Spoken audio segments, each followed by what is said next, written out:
ప్రభునందు ప్రియులారా, పరిశుద్ధ గ్రంథమైన బైబిల్ నుండి 2వ దశను రాసిన పత్రిక 1వ అధ్యాయము 9-10 వచనాలు చదువుకుందాం.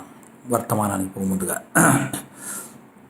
ఆ దినమున తన పరిశుద్ధుల యందు మహిమపరచబడుటకు, విశ్వసించిన వారి యందు ప్రశంసింపబడుటకు ప్రభువు వచ్చినప్పుడు అట్టివారు ఆయన సముఖము నుండి, ఆయన ప్రభావం మందలి నుండి, మహిమ నుండి పారదోలబడి నిత్యనాశనమును దండన పొందుదురు. ఏలైనగా మేము మీకు ఇచ్చిన సాక్ష్యం మీరు నమ్మితిరి.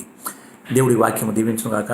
ప్రియులారా, ఇక్కడ మనం చూసినట్లయితే ఈ 6-7 వచనాల్లో దేవుని ఎరుగని వారికి, సువార్తకు లోబడని వారికి, మిమ్మును శ్రమపరచు వారికి అని 3 రకాల కేటగిరీస్ ఉన్నారు. ఇక్కడ వీళ్ళు ప్రభువు ఈ లోకానికి ప్రత్యక్షమై అగ్నిజ్వాలలో ప్రత్యక్షమై వచ్చినప్పుడు దేవుడు వారికి తీర్పు తీరుస్తాడు.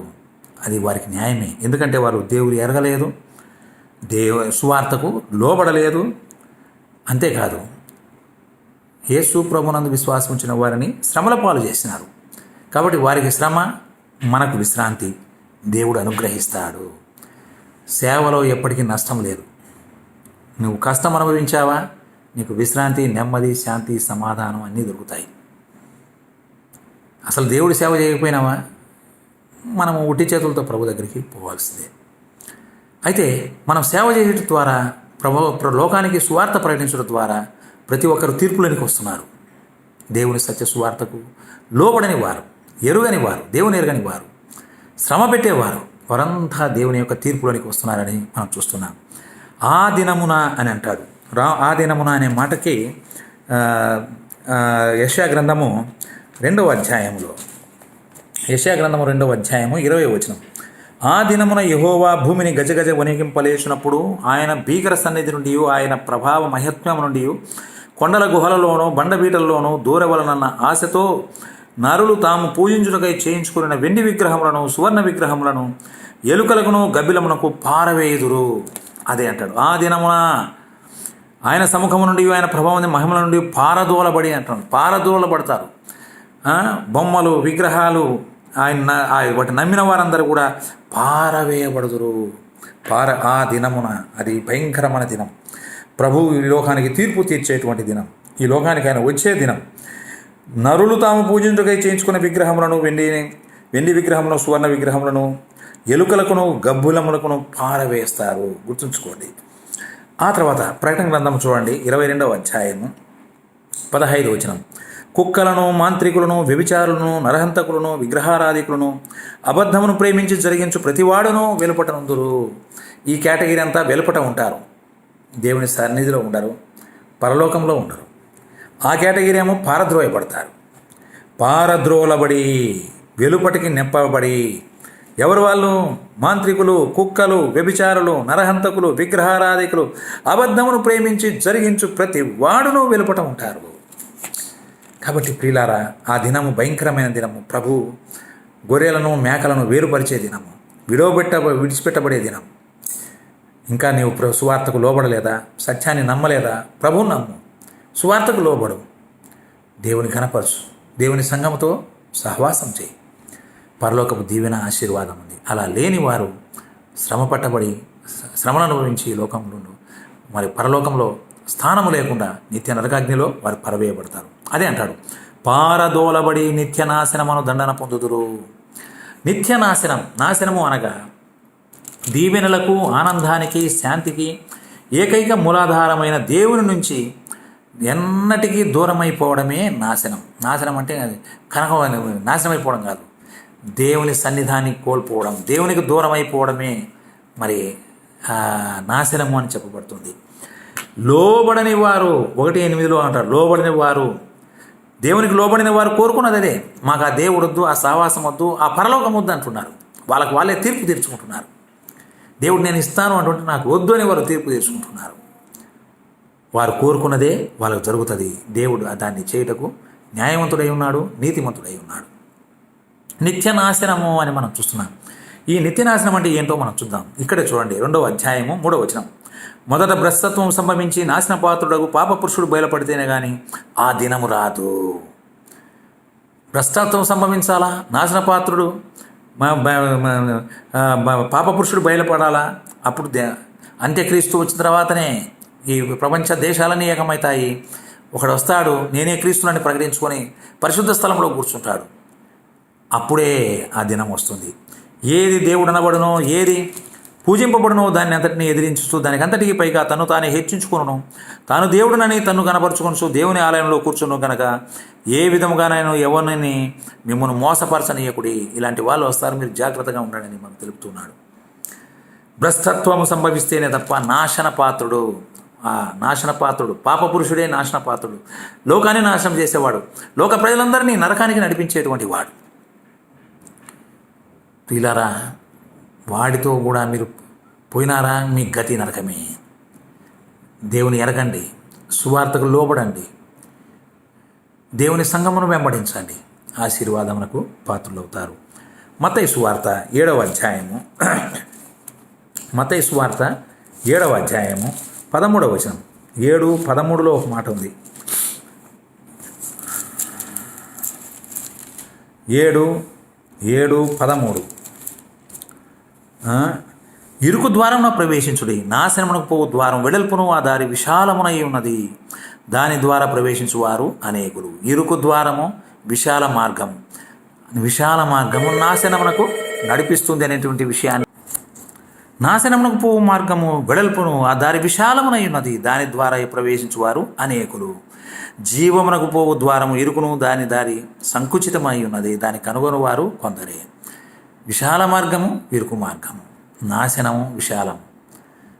ప్రతి దారి లోకములో అన్ని నాశానికి నడిపిస్తున్నాయి. ఒక్క ప్రభువైన యేసుక్రీస్తు మార్గం మాత్రమే పరలోకానికి నడిపిస్తున్నాయని మనం గుర్తెరగాల. ఫిలిప్పీ పత్రిక 3వ అధ్యాయము, 18వ వచనం. అనేకులు క్రీస్తు శిలువకు శత్రువులుగా నడుచుకొనుచున్నారు. వీరిని గురించి మీతో అనేక పర్యాయములు చెప్పి ఇప్పుడును ఏడ్చుచూ చెప్పుచున్నాను, నాశనమే వారి అంతము. అనేకులు క్రీస్తు శిలువకు శత్రువులుగా నడుచుకొనుచున్నారు. వీరిని గురించి మీతో అనేక పర్యాయములు చెప్పి ఇప్పుడును ఏడ్చుచూ చెప్పుచున్నాను అంటాడు. ఇప్పుడును ఏడ్చుచూ చెప్పుచున్నాను అంటున్నాడు. అనేకులు. ప్రియులారా, మనం జాగ్రత్తగా ఉండాలి. వారి అంతము నాశనము. విశాల మార్గము, అనేకులు, వారి కడుపే వారి దేవుడు, వారికి అదే నాశనానికి నడిపిస్తుంది. అలాగనే చూడండి, తెస్సలోనికి రాసిన మొదటి పత్రిక 5వ అధ్యాయము, తెస్సలోనికి రాసిన మొదటి పత్రిక 5:3 లోకులు నెమ్మదిగా ఉన్నది, భయమేమీ లేదని చెప్పుకొనుచుండగా గర్భిణీ స్త్రీకి ప్రసవ వేదన వచ్చినట్లుగా ఆకస్మికముగా నాశనము తటస్థించును. నాశనము ఎవరు ఊహించిన టైంలో నాతిన బండబడినట్లు పడుతుంది. పిల్లరా, ఆ నాశనం నీకు కావాలనా? ఆ బాధ నీవు అనుభవించాలనా? ప్రభువుకు నీ హృదయంలో అంత చోటు ఇవ్వవా? క్రీస్తును నమ్మవా? పరలోక రాజ్యానికి వారసులు అవుతావు, నాశనం తప్పించుకుంటావు. మొదటి తిమోతి రాసిన పత్రిక 6వ అధ్యాయము 9వ వచనం. ఆడ కూడా ఒకటి ఉంది, 6:9. ధనవంతులవుటకు అపేక్షించు వారు శోధనలోను, ఉరిలోను, అవివేకయుక్తములను, హానికరములనైన అనేక దురాశలోను పడుదురు. అట్టివి మనుషులను నష్టములోను, నాశనములోను ముంచిపోయాను. ధనాపేక్ష, ధనవంతులు ఎన్ని శోధనలకు నాశనానికి నడిపిస్తాయి.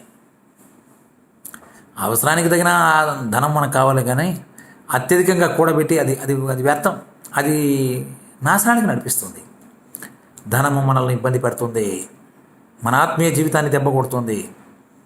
ఈనాడు ప్రతి ఒక్కరు ధనం మీద లక్ష్యం పెట్టి భక్తిగా బయటికి కనపడుతున్నారు, కానీ జీవం గల శక్తిని వాళ్ళు ఆశ్రయించలేదు. భక్తి ఎక్కువైపోయింది, పాపం ఎక్కువైపోయింది, భక్తి ఎక్కువైపోయింది. అయితే నాశనానికే వాళ్ళు నడుస్తున్నారు. వారి భక్తి వారి నాశనానికి నడిపిస్తుంది. క్రీస్తునందు విశ్వాసం ఉంచిన వారు పరలోకానికి నడిపించబడతారు. పేతురు రాసిన 2వ పత్రిక 5వ అధ్యాయము 3వ అధ్యాయము 7వ వచనం. అయితే ఇప్పుడు నా ఆకాశమును భూమియు భక్తిహీనుల తీర్పును నాశనమును జరుగు దినం వరకు అగ్ని వరకు నిరోధ చేయబడినవై అదే వాక్యం వలన భద్రం చేయబడినవి. నాశనము అని అంటాడు. ఈ ప్రస్తుత భూమి ఆకాశము భక్తిహీనుల తీర్పు కొరకు, నాశనం కొరకు కాసుకొని ఉంది. ప్రియులారా, భక్తిహీనులు పెచ్చుమీరిపోతున్నారు. వారి వల్ల ఈ భూమి, ఆకాశము తీర్పు గురవుతున్నాయి, నాశనానికి గురవుతాయని దేవుని వాక్యంలో సెలవిస్తుంది. ప్రకటన గ్రంథము 17వ అధ్యాయము 8వ వచనం. నీవు చూచిన ఆ మృగము ఉండెను కానీ ఇప్పుడు లేదు. అయితే అది పాతాళములో నుండి పైకి వచ్చుటకును నాశనమునకు పోవుటకును సిద్ధముగా ఉన్నది. ఈ మృగమే మానవులను, అది నాశనానికి పోతూ మానవులందరినీ నాశనానికి తీసుకొని పోతుంది అని మనం చూస్తున్నాం. 11వ వచనం. ఈ క్రూర మృగము ఆ 7గురితో పాటు ఒకటినై ఉండి తానే 8వ రాజునగుచు నాశనమునకు పోవును. ఇవన్నీ నాశనం, నాశనం, నాశనం, నిత్య నాశనం. ప్రియులారా, ఎంత ఘోరమో చూడండి. ఉనికిలో లేకుండా నిర్మూలమైపోవడం కాదు కానీ భయంకరమైన వినాశన స్థితి, నాశనము అనే దానికి ఒక నిర్వచనముగా ఉంది. భయంకరమైన వినాశనకరమైనటువంటి స్థితిని మానవులు పొందబోతున్నారు. మత్తయి సువార్త 25వ అధ్యాయం 46వ వచనం. వీరు నిత్య శిక్షకును. ఈ లోకంలో కొంతమంది నిత్య శిక్షకు, నరకానికి వారసులవుతున్నారు. వారైతే నిత్య జీవమునకు, నిత్య శిక్ష, నిత్య జీవము.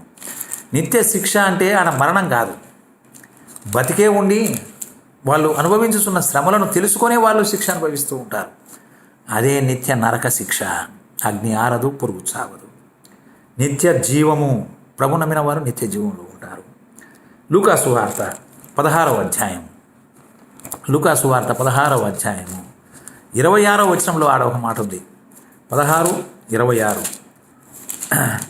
అయితే ఇంతే కాకుండా ఇక్కడ నుండి మీ యొద్దకును దాటగోరు వారు దాటి పోజాలకుంటున్నట్లు, అక్కడి వారు మా యొద్దకు దాటి రాజాలకుంటున్నట్లు మాకును మీకును మధ్య అగాధం ఉంచబడి ఉన్నది. There is a big gap, అగాధము. అక్కడి వాళ్ళు నాశనంకి వెళ్ళిన వాళ్ళు జీవానికి రాలేరు, జీవంలో ఉన్న వాళ్ళు నాశనానికి పోలేరు. నిత్య జీవము, నిత్య నాశనము. నిత్య జీవము, నిత్య నరకము. ప్రియులారా, నరకమునోర్వగలవా, నరకమందుండగలవా ప్రియ సోదరుడా, నిత్య నరకాగ్ని బాధలను గనుమా. యేసు ప్రభు నమ్మితే ఆ నరకం పోతుంది, ఆ బాధలు తప్పుతున్నాయి. ప్రభువుతో కూడా యుగాయుగములు ఆనందంతో సంతోషంతో ప్రభువును స్తుతించేవాడుగా ఉంటావు. అలా లేనట్లయితే నీవు నరకంలో పడవేయబడతావు. అక్కడ అగ్ని ఆరదు, పురుగు చావదని మనం చూస్తూ ఉన్నాం.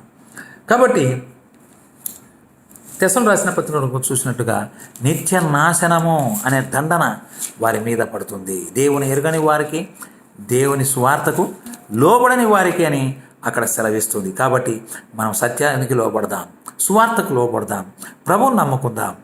అలాగూ ప్రభు మహిమలో మనం సాగుదాం. అలాగనే అంటాడు, ఆ దినమున తన పరిశుద్ధుల యందు మహిమపరచబడుటకు, విశ్వసించిన వారి యందు ప్రశంసింపబడుటకు.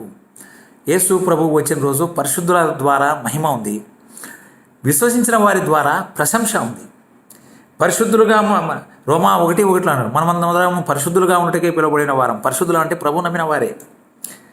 పేతురు రాసిన మొదటి పత్రిక 2వ అధ్యాయం 9వ వచనం, పరిశుద్ధ జనము అని చెప్పబడింది. చీకటిలో నుండి ఆశ్చర్యకరమైన తన వెలుగులోనికి పిలిచిన వాని యొక్క గుణాతిశయమును ప్రచురం చేయు నిమిత్తము మీరు ఏర్పరచబడిన వంశమును, పరిశుద్ధ జనమును అంటాడు. మనం పరిశుద్ధ జనము, ప్రభు నమ్మిన వారు. మన ద్వారా దేవుడు మహిమపరచాలని, ప్రభు మహిమపరచబడాలని కోరుకుంటున్నాడు. ప్రభు దినమున అది జరగబోతోంది. అదే దినమున నమ్మని వారు నిత్య నరకాగ్నిలో పడవేయబడతారు. ప్రియులారా, మనము ప్రభువును మహిమపరిచే వారంగా ఉన్నాం. యోహాను సువార్త 17వ అధ్యాయం 10వ వచనం, వారి యందు నేను మహిమపరచబడి ఉన్నాను. యేసు ప్రభు నమ్మిన వారి యందు యేసు ప్రభు మహిమపరచబడి ఉన్నాడు అని సెలవిస్తుంది. అంతేకాదు ఎఫ్సి పత్రిక 1వ అధ్యాయము ఎఫ్సి 1:12లో కూడా, మరియు క్రీస్తునందు ముందుగా నిరీక్షించిన మనము తన మహిమకు కీర్తి కలుగజేయవలని దేవుడు తన చిత్త ప్రకారమైన సంకల్పమును బట్టి మనల్ని ముందుగా నిర్ణయించెను, ఆయనందు స్వాస్థ్యముగా ఏర్పరచెను అంటాడు. క్రీస్తునందు ముందుగా నిరీక్షించిన మనము తన మహిమకు కీర్తి కలగజేయవలనని, తన మహిమకు కీర్తి కలగజేయవలనని క్రీస్తులో మనల్ని ఏర్పాటు చేసుకున్నాడు. తన స్వాస్థ్యాన్ని మనకిచ్చినాడు. తన సంకల్పం చిత్తాన్ని బట్టి మనల్ని ఏర్పాటు చేసుకున్నాడు. ఎంత గొప్ప ధన్యత ప్రభు నమ్మిన వాళ్లకు. అయితే నమ్మని వాళ్లకు నిత్య నరకాగ్ని ఉంది. ప్రభునందు విశ్వాసం ఉంచండి. ప్రభువు వచ్చినప్పుడు ఈ కార్యాలు దొరుకుతాయి. ఏ కార్యము? పరిశుద్ధుల ద్వారా మహిమ, విశ్వసించడం ద్వారా ప్రశంసింపబడుట. అయితే ప్రభు ఎప్పుడు వస్తాడు ఎవరికి తెలియదు. రాత్రి వేళ దొంగ ఎలాగ వచ్చునో అలాగే ప్రభు దినం వచ్చునని మీకు బాగా తెలియదు. ఎప్పుడు వస్తారో మనకు తెలియదు. ఆయన రాకనే మనకు తెలియదు. అయితే ఆయన వస్తాడు. ఆయన మనల్ని మనం ఆయన్ని మహిమపరుస్తాం. నమ్మని వారు, లోబడని వారు, శ్రమ పెట్టిన వారు శ్రమలు, బాధలు, వేదనలు, నిత్య నాశనము, దండనం అనేది పొందుతారు. జాగ్రత్త. యేసు ప్రభునందు విశ్వాసం ఉంచండి. అయితే ఇక్కడ ఇంకొక మాట అంటాడు, ఎలయనగా మేము మీకు ఇచ్చిన సాక్ష్యం మీరు నమ్మితిరి కదా. తెస్సలోనిలో ఉన్న సంఘస్థులకు రాస్తూ పౌలు, మేమిచ్చిన సంఘాన్ని మీరు సాక్ష్యాన్ని మీరు నమ్మినారు కదా. ఎంత గొప్ప భాగ్యం! మీరు భాగ్యవంతులు, నమ్మిన వారు భాగ్యవంతులు. తెస్సలోనికి రాసిన మొదటి పత్రిక 1:1 అధ్యాయం 7వ వచనం. కాబట్టి మాసిదోనియాలోను అకయాలోను విశ్వాసులందరికీ మీరు మాదిరి అయినారు. ప్రభుని నమ్ముకొని మాదిరిగా జీవించారు. మీ యొద్ద నుండి ప్రభు వాక్యం మాసిదోనియాలోను అకయాలోను మ్రోగింది. అక్కడ మాత్రమే కాక ప్రతి స్థలమందును దేవుని ఎడల ఉన్న మీ విశ్వాసము వెల్లడి అయినది. గనుక మేమేమీ చెప్పవలసిన అవసరం లేదు. మీ యొద్ద మాకెట్టి ప్రవేశం కలిగను. అక్కడి జనులు మమ్మను గూర్చి తెలియజేస్తున్నారు. మరియు మీరు విగ్రహములను విడిచిపెట్టారు, జీవంగల వాడను సత్యవంతులకు దేవునికి దాసులగుటకు దేవుడు మృతుల్లో నుండి లేపిన యేసును, అనగా రాబో ఉగ్రత నుండి మనల్ని తప్పించుచున్న ఆయన కుమారుడైన యేసు పరలోకం నుండి వచ్చునని ఎదురు చూచుటకును మీరేలాగూ దేవుని వైపు తిరిగితురో ఆ సంగతి వారే తెలియజేస్తున్నారు. రాబో ఉగ్రత నుండి తప్పించుకొని మనమంతా ప్రభు కొరకు ఎదురు చూస్తున్నాం. మనం విగ్రహాలు విడిచిపెట్టిన వాళ్ళం, జీవంగల సత్యవంతుడైన దేవునికి దాసులమైన దేవుడు మృతుల్లో నుండి లేపిన యేసునందు విశ్వాసం ఇచ్చాం. రాబో ఉగ్రత నుండి మనల్ని దేవుడు ఆ యేసు ప్రభు తప్పించాడు. అలాగూ మన బ్రతుకులు మార్చబడినాయి. మీరు నమ్మితిరి కదా. ఇప్పుడు ఈ మధ్యాహ్నం ప్రశ్న, మీరు నమ్మారా లేదా? నమ్మకపోతే నరకమే, నిత్య నాశనమే, దండనే, పారదోలబడతారు, వెలుపల వేయబడతారు. రాబోయే ఆ గొప్ప భాగ్యంలో చేరిన వారు నిజముగా ధన్యులు. క్రీస్తును నమ్మిన వారిలో మాత్రమే ఆ మహిమలో పాల్పంపులు పొందుతారు. మిగతా వారంతా తమ అపనమ్మకం వల్ల, చెడు ప్రవర్తన వల్ల ఆయనకు అగౌరవం కలిగిస్తారు. నిత్య నరకాగ్నిలో పడవేయబడతారు. ప్రియుడా, ప్రభువు నమ్ము, సువార్తకు లోబడు, దేవుని ఎరుగు, సంఘమును వెంబడించు, ప్రభు రాకడ కొరకు నిరీక్షణ కలిగి ఈ లోకంలో సాగు. దేవుడు మిమ్మల్ని దీవించును గాక. ప్రార్థన చేసుకుందాం. కృపగల తండ్రి, కనుగొల నాయన, పరిశుద్ధుడా, స్తోత్రములు చేసిన మేలు బట్టి మిమ్మల్ని స్తుతిస్తున్నాం. ఘనత, మహిమ, ప్రభావం మీకే ఆరోపిస్తున్నాం. యుక్తంగా నేను ఆరాధించాను, మీకు వందనాలు. మీ సత్య సువార్త లోకాన్ని ప్రకటిస్తున్నాం. ప్రతి ఒక్కరూ ప్రభువును నమ్ముకొని పరలోక రాజ్యానికి వారసులపై కరుణ చూపండి. నిత్య నాశనం తప్పించండి, నిత్య జీవం అనుగ్రహించండి. అందరూ అంతటా మారు మనసు పొందాలని మీరు కోరుతున్నారు. అలాగూ ప్రతి ఒక్కరికి కృప దయచేయండి. కరోనాతో బాధపడుతున్న మా సోదరులను మీరు కనికరించి స్వస్థపరచండి. అలాగే ఈ కరోనాను, ఈ భూమండలం నుండి, ముఖ్యంగా మా దేశం నుండి, మా రాష్ట్రం నుండి, మా జిల్లా నుండి, మా పట్టణం నుండి, మా సంఘం నుండి పారద్రోలి అందరికీ శాంతి, సంతోషం, సమాధానం అనుగ్రహించి మహిమ పొందమని మా ప్రభువైన యేసుక్రీస్తు నామమున చెల్లించి ప్రార్థించి వేడుకుంటున్నాం తండ్రి. ఆమేన్.